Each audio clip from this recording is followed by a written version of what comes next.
अस्सलामुअलैकुम अज़ीज़ तलबा, मैं शकील अहमद ऑनलाइन लेक्चर के साथ आपसे मुखातिब हूँ। आज हम साल दवम के छठे सबक की तरफ पढ़े हैं। इससे पहले के लेक्चर में हमने मुसन्निफ़ का तारुफ़ पढ़ा, सबक के तारुफ़ पे हमने नज़र दौड़ाई और सबक के किरदार के हवाले से हमने पढ़ा। आज हम सबक के इक़्तिबासात के हवाले से अहम नुकात की रोशनी में पढ़ेंगे। जिसने पिछला लेक्चर नहीं देखा वो देख लें ताकि कड़ी से कड़ी मिलती जाए और आपको बात वाज़ेह तौर पे समझ आ जाए। इब्तिदा में सबक में बात हुई है 17 साला सिपा सालार की, मोहम्मद बिन कासिम की सूरत में, क्योंकि मोहम्मद बिन कासिम इस नावल का, इस सबक का एक मरकज़ी किरदार है। मोहम्मद बिन कासिम के कारनामे पे रोशनी डाली गई है। जब वो दमिश्क से निकलता है अपना लश्कर लेकर, उस नाहीद लड़की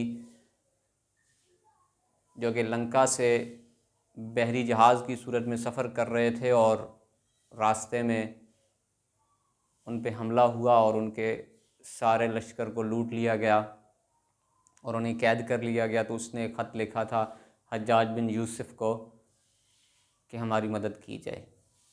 तो मोहम्मद बिन कासिम को कमांड दी गई, उनको हुक्मरान बनाते हुए, काफ़िले का सरदार बनाते हुए भेजा गया। तो जब वो, उस वक्त मोहम्मद बिन कासिम की उम्र कहा जाता है 17 साल थी, तो वो लश्कर की कमांड करते हुए, लश्कर की क़यादत करते हुए चले।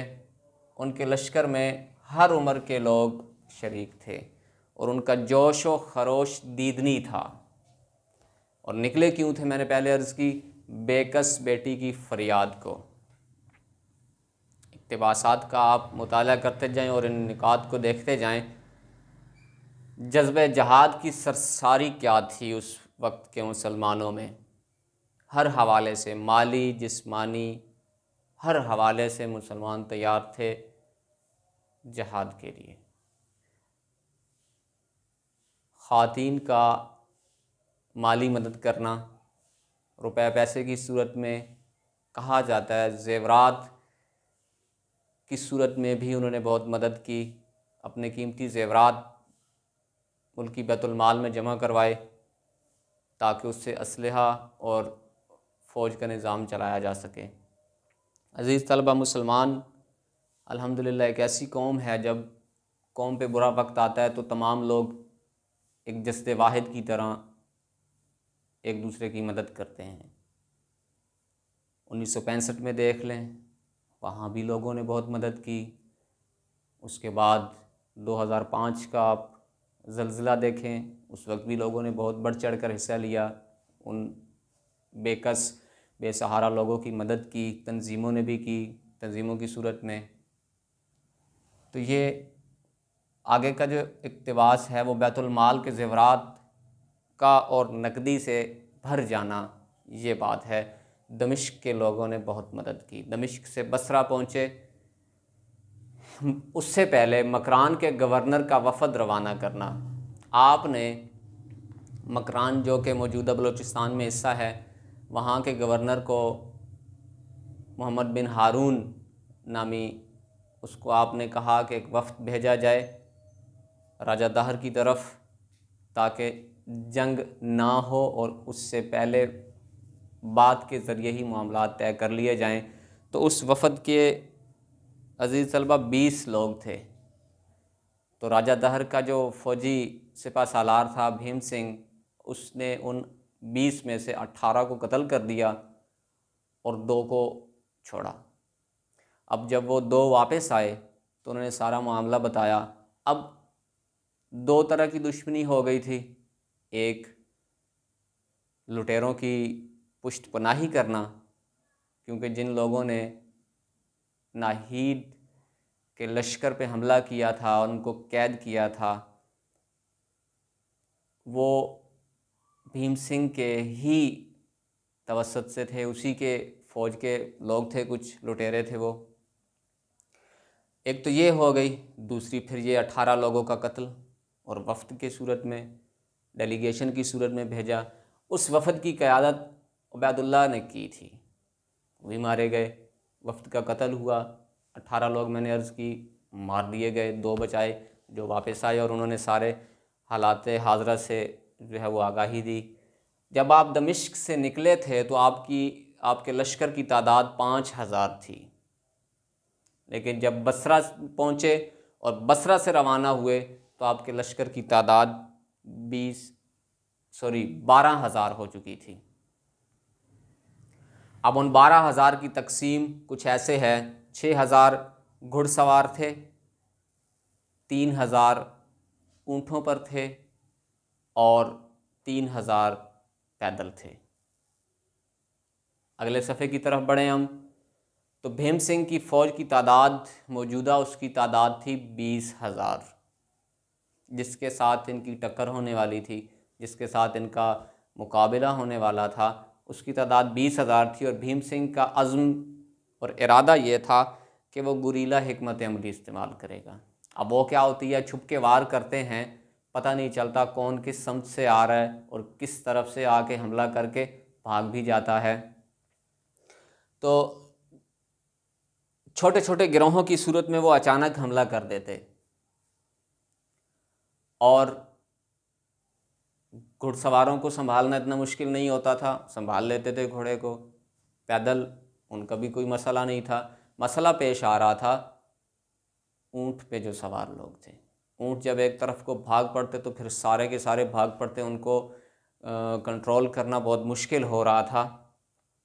ऊँट सवार दस्तों के लिए मुश्किलात का पैदा होना, ये आगे मैंने एक नुक्ता लिखा। फ़ौज की पेशकदमी के साथ साथ हमलों में शिद्दत आती गई, जैसे जैसे फ़ौज आगे बढ़ती मुश्किलात का सामना ज़्यादा करना पड़ता। तो आपने मोहम्मद बिन कासिम ने जो जासूस छोड़े हुए थे, उन्होंने आके इतला दी कि जी एक सात किला है पहाड़ के ऊपर, वहाँ से फ़ौज भीम सिंह के कुछ लोग आते हैं, हमला करते हैं, फिर पहाड़ में छुप जाते हैं और रात वहीं पे जाके बसर करते हैं किले में। तो मोहम्मद बिन कासिम ने एक मजलिस मशावरत बुलवाई, जिसमें लोगों को इकट्ठा किया और राय ली कि अब भाई क्या किया जाए। मशवरा किया उनसे कि ये मसला है। तो मोहम्मद बिन कासिम ने ये अपनी राय दी और इस पे हतमी रहे। फ़ैसला भी यही हुआ कि हम ऐसा करेंगे, पेशकदमी भी करते रहेंगे और मैं 500 लोग लेके तो किले पे हमला करता हूँ, ताकि वो दूसरी तरफ से उतरेंगे हमले के लिए तो हम उन पे हमला कर देंगे पीछे से, तो इस तरह उनका भी नुकसान होगा और वो फिर कहीं और भाग निकलेंगे। एक राय ये हो सकती है। और ये कब करेंगे? सूरज निकलने से पहले हमला करेंगे, रात के वक्त, रात की तारीकी में। अज़ीज़ तलबा, मैंने नक्शा भी कुछ बनाया है साथ कि यहाँ से 500 फ़ौज मोहम्मद बिन कासिम के साथ हो ली। ये रास्ता था इनके लश्कर का, नीचे साहिल समंदर है और ये पहाड़ जो नीले रंग का नज़र आ रहा है, ये पहाड़ है सारा, और ये ऊपर टॉप पे किला है। वो यहाँ से उतरते थे, नीचे हमला करते, फिर भाग जाते। तो आपने कहा कि मैं इनसे पीछे की तरफ से हमला करूँगा ताकि ये खुद ही तकसीम हो चुके होंगे तो इनको मारना ज़रा आसान हो जाएगा। तो एक बूढ़े शख्स ने कहा कि नहीं, अमीर सिपा सालार का होना फ़ौज के साथ बहुत ज़रूरी है।